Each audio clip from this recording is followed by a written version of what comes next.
All right. Hope everyone's having a nice weekend. Going to do a video update looking at Bitcoin on the monthly time frame. Going to look at Bitcoin on the daily time frame. We're going to look at the Bitcoin miners utilizing the miner ETF. And that's the agenda for today. I'm going to keep this video fairly simple from a couple different perspectives. Looking at this monthly chart of Bitcoin, I think gives us the clearest picture in my mind. And just as a reminder, I'm not a financial advisor. Don't take this as financial advice. Things that I'm talking about can go up, they can go down, they can go sideways. I'm just giving you my opinions based on what I'm seeing in the market. Do your own research. And this is not financial advice. So with that being said, back to the monthly chart. I've got Coinbase up right here. And if we're going back to 2019, as I've been kind of claiming, this cycle in my mind is, in all essence, in continuation mode from where I believe this cycle began, making 1, 2, 3, 4, and on its way to the fifth move within the context of this large channel, right? I mean, we've got a pretty well defined boundary of price acceptance, rejections, support on really three boundaries, and the diagonals are depending on the time frame. On larger time frames, to me, more important; on lower time frames, less than the horizontals. And I've got some horizontal levels of support and resistance outlined here as well. And so when I look at this chart objectively, what do I see? Well, what I see is, our first impulse that then led to a correction, which in all essence, in the context of a new high time frame trend that transpired afterwards, was a reaccumulation. And so on high time frames, I think of corrections as reaccumulations. This was really a textbook type of accumulation, reaccumulation, however you want to look at it, right? We had the COVID low spring, which when you look at wave twos, it's all over, when in fact it was just the beginning of this third impulse. And so when you look at the character of an accumulation, you have a defined range, and then as the asset works its way out of reaccumulation, it starts to consolidate the sign of strength above the key accumulation structure, that defined range that preceded it, and then you get what's called expansion. Okay, and so we worked through an expansive phase in this 3, and then we started a distribution that then led to a downtrend, that then led to another massive accumulation event with the spring, that FTX low. Notice at these key inflection points, at these corrections, you've got these springs, these major events, these capitulatory events that have you thinking that it's over, when in fact it's the start of a major reversal. And so again, we had another major accumulation event marked by a spring, and then we broke out of it, and this was just a major consolidation, a sign of strength above the price action that preceded it in that range, which is that accumulation range, and that's the hallmark of what you'd consider a sign of strength, okay? All the while, and I posted a chart at this time in the summer, calling this the most bullish chart in financial markets. Why? Because of everything I just talked about. You had us coming out of this spring event. You had an accumulation range, and it broke out of it, and it was working its way towards the end of just this major kind of flagging structure on the high time frame above this accumulation structure, bumping up against resistance with no rejection back into the accumulation range. That is high time frame, about as bullish as you get. It's about as bullish as you get, as bullish as I've seen covering assets, looking at them closely on every time frame over the last 20 years. And so what my expectation here was, and my expectation was for it to happen much sooner, in mid-June, July. I was expecting this thing to break out. That didn't happen. But what didn't happen was it didn't gain acceptance back in this accumulation range. It simply consolidated. And a consolidation above an accumulation range is bullish, And so we finally got the breakout, and that's expansion. And it ran 1, 2, 3, 4, 5, 6, 7 months straight, 7 green candles in a row, all the way up to kind of this diagonal, resistance that goes all the way back to November 2017.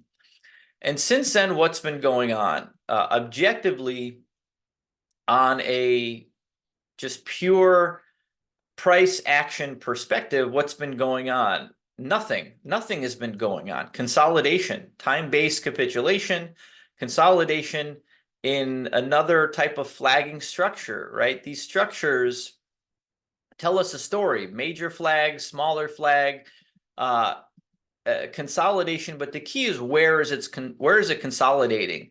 And this green triangle that I've got kind of drawn out here, that essentially encompasses all the price action from all of these wicks, these rejection wicks, going all the way back to 2021, up to the correction all-time high in November 2021. And so price has been accepted, right? Accepted in this range. What we didn't have is one of these, right? Just wicks, wicks, wicks. We've had full bodies participate in these wicks. Okay, these are wicks. Those are price rejections. These are full candle bodies. Okay, there's a major difference in what's going on here. There is a major difference.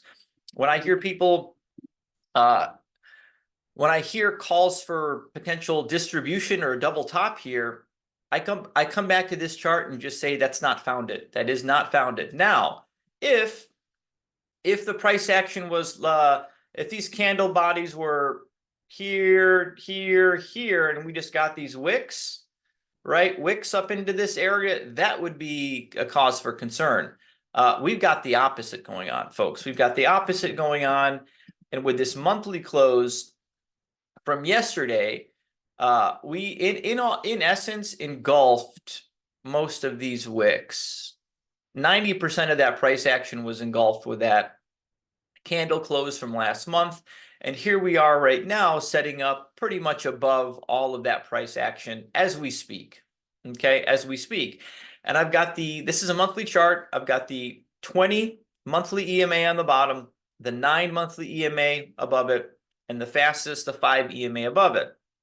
And again, what would I be looking for distribution on a high time frame? I'd be looking for the EMAs to start doing something like that, or the EMAs to start doing something like that, flattening out price acceptance below the 5.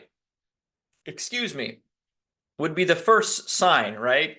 Same kind of thing we saw back here. Price acceptance below the 5. That's your first hint. That was the first hint.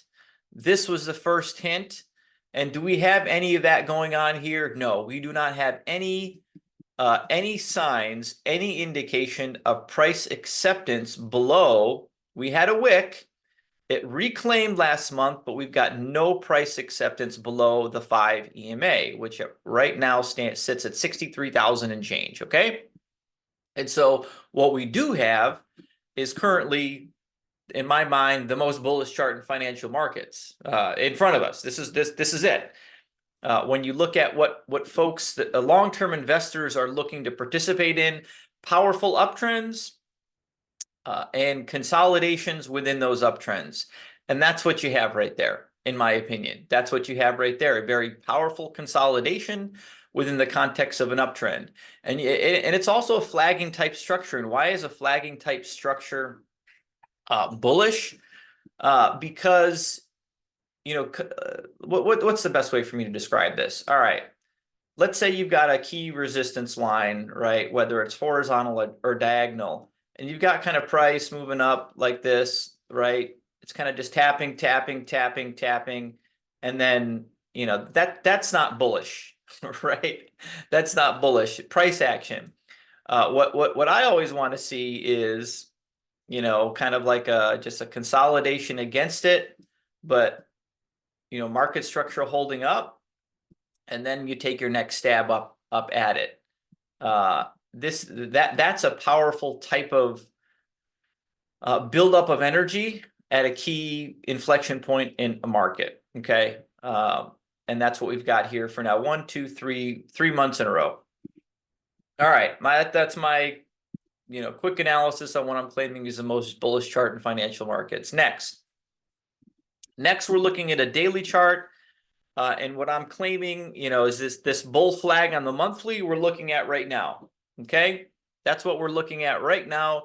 We're just evaluating that flag in the context of the price action and how it's speaking to me and what it's telling me, the story is telling me currently.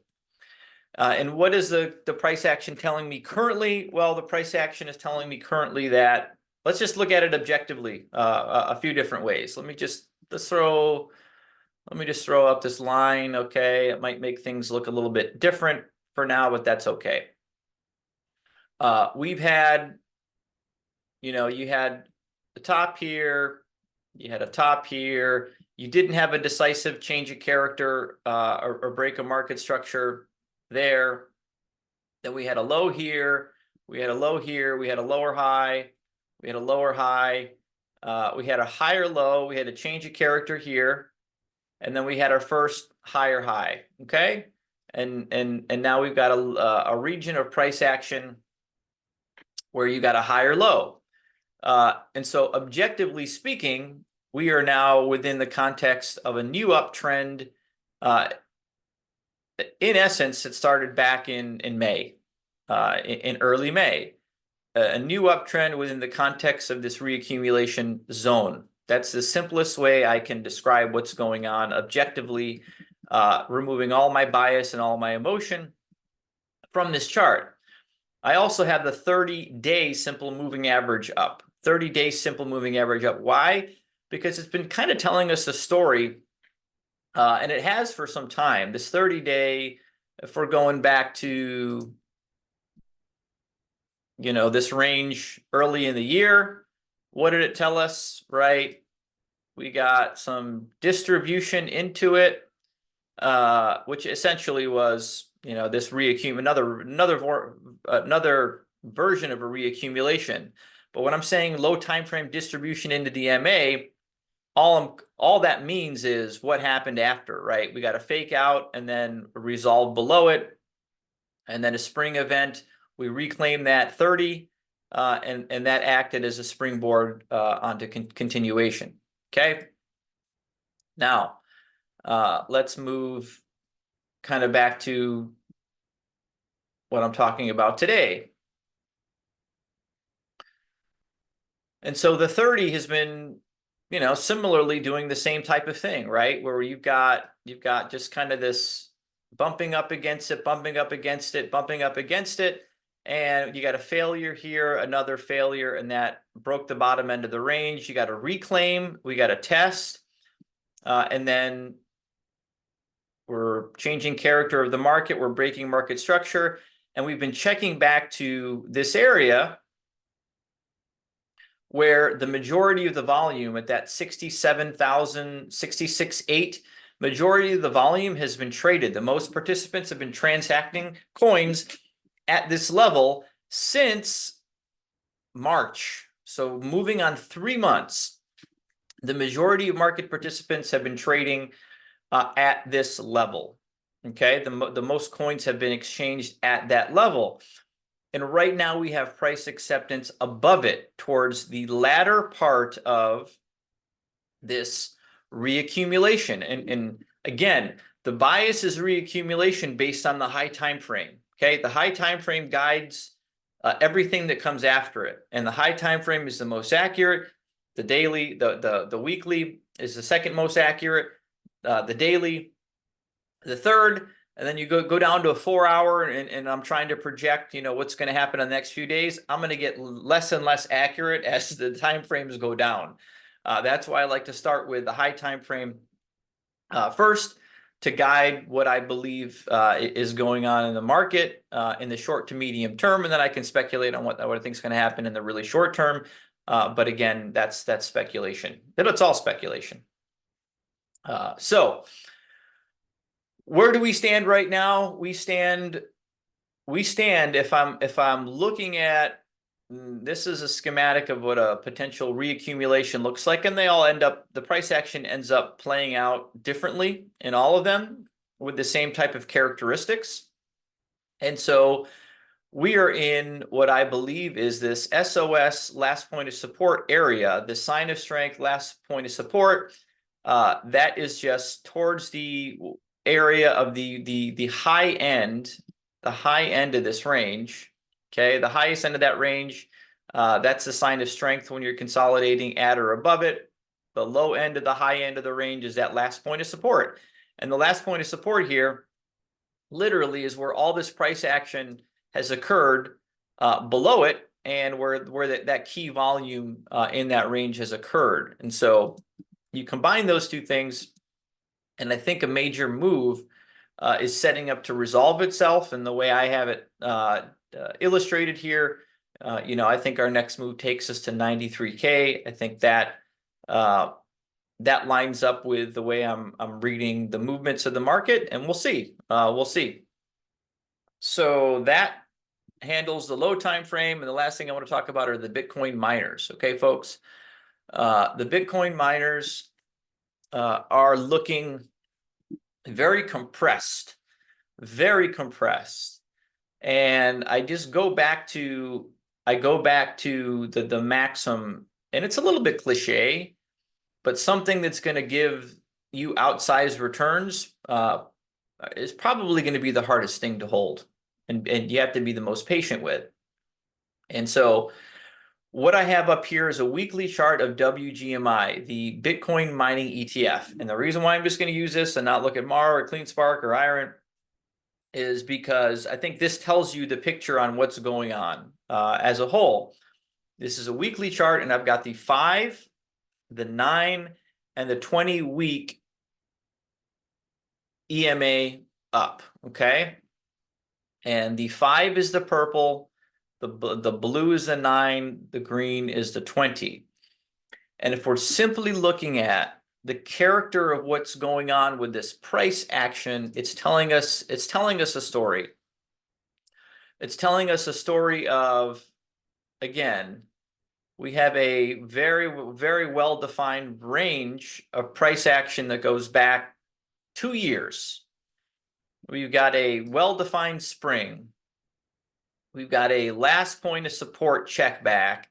And then we've got what I think is just an SOS, a sign of strength. And a sign of strength is essentially consolidating at or above the accumulation zone. And that's exactly what this is doing, right? We just literally compressing. You've got this symmetrical triangle, and it's just compressing, and it's been compressing for 6 months. And so if I'm looking what's going on,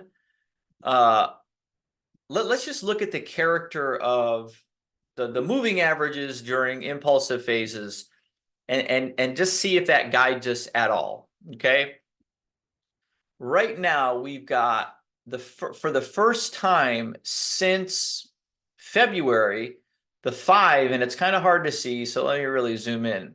You've got the 5, and this happened last week, crossed over the 9. So I want to see 5 stacked, 9, 20, and I want to see them coiling up. That's a sign of you're in early stage expansion.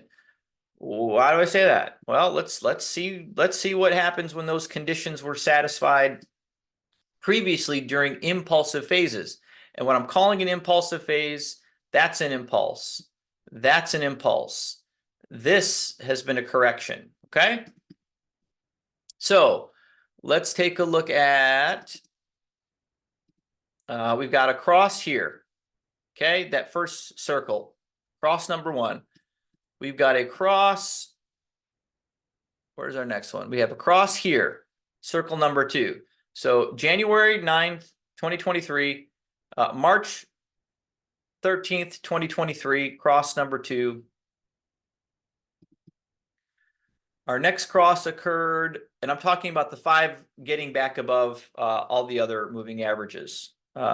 November 27th, 2023. And I see one more that occurred in February, but that was during a correction. That was during a corrective phase, in my opinion. This is how I'm interpreting the data. There's nothing to say that this is fact, right? This is my interpretation. And so from this cross, we had, let's just take a look at the gains, forward gains, 3 weeks. Forward gains 3 weeks, 85%. Forward gains from this cross, 1, 2, 3, 4 weeks, 60%. Forward gains from this cross, 1, 2, 3, 4 weeks, 117%. Okay, so that's bullish. By definition, in 1, 2, 3 previous occurrences, let's take a look at what happened with the context of this corrective move. We had a 45% move in the forward 2 weeks, in the forward 5 weeks, 49%. Let's just stop it right there. 44%. Okay. Let's kind of see what these other metrics are doing, just out of curiosity. Let's see what the relative strength, the momentum was doing during these times, just out of curiosity. So back here, now let me just make it easier for us to see. Okay, so again, this region,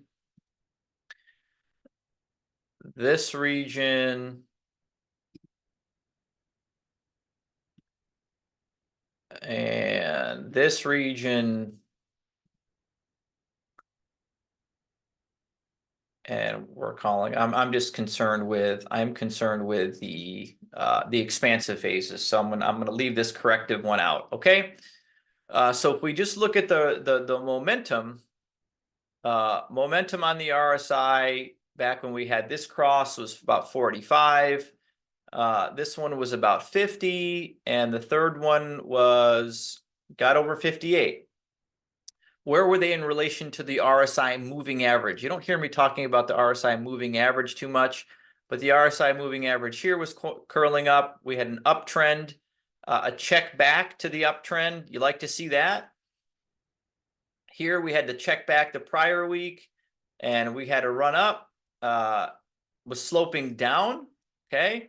This was kind of sloping, I would say flat coming into it. This is, in the case right now, the moving average is sloping down, but we broke out of it, okay? We broke out of it, and we just checked back to it this last week, and we're sitting right above 50. So right in that same zone of momentum, for all intents and purposes, as the previous. And what I like to see here is the space above it, right? I like to see there's room to run, much like there was room to, much like there was room to run, there was room to run, there was room to run, okay? As we'll see here, we really never challenged much above 70 on either of these. Even in December, we just got a little bit above 70. Eventually in July, we got a little bit above 70. So there's still plenty of room to run, which is what I like to see. All right, next, let's take a look at, let's just take a look at what the stochastic RSIs are doing.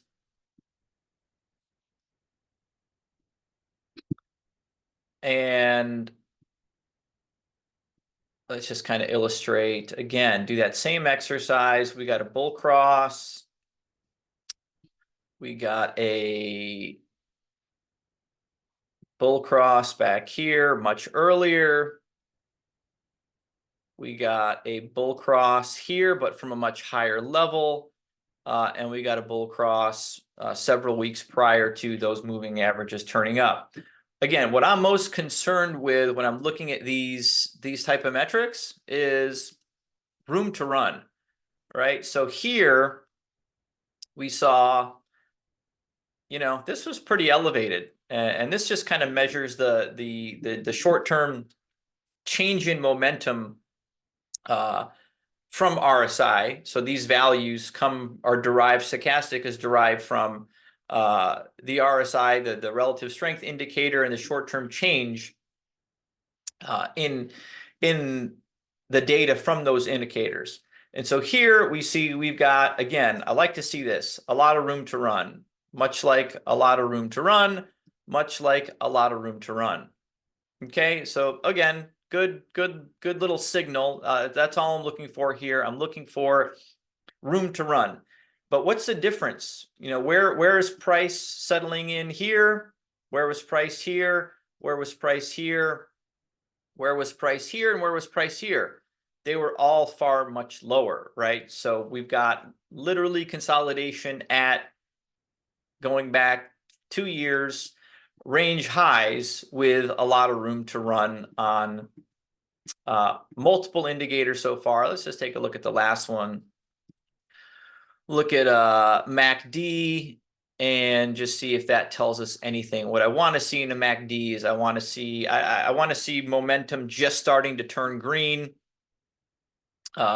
Preferably no bull cross or bull cross imminent. Those are the kinds of things I want to see. Again, why? Because I want momentum to have room to run. Okay. And what are we seeing with the MACD? We're seeing very similar in terms of momentum. Here we are, just starting to turn up. A little bit behind on momentum than we were with the move in November. That just means to me more room to run. Much further behind where we were back in March 2023, which again just means to me much more room to run. And then from our last point of reference, again, January, where were we when we compare momentum? We're behind, right? And I'm defining that by the histograms below, right? There. Here we got a cross, and we got a move into the green. Here we got a move into the green. Here we were already in the green. And so plenty of room to run, but where is price compared to all those other instances, folks? It's far behind. Okay, so with that, that was the exercise I just kind of wanted to do out loud here to confirm my bias at a minimum, to say we are in a position where, should expansion come next, which is what I believe is coming, there is a lot of room to the upside for these miners to run. And so as I'm looking at WGMI for all practical intensive purposes, I think next week we get the breakout. I think we get the breakout, and depending on what happens over the weekend, we might get a gap up above that whole zone. One of these weeks, we're going to get a very impressive gap up in the miners, CME gap on Bitcoin, and that's going to be the start. That'll be, in my opinion, a breakaway type of gap where, you just gap above all this stuff and it just goes. I don't know if it's this weekend or not, but that's the way I'm viewing the market. I'd expect WAGMI, I expect it to at least double in this next move. I expect it to double in this next move, possible consolidation into the end of the summer, and then really make its powerful move into this third impulse. So folks, that's it. Apologize for getting a little deep on the miners, but I think they deserve it, given they're the most complex and hardest to read right now. So have a great rest of your weekend. Look forward to doing more of these. Take care.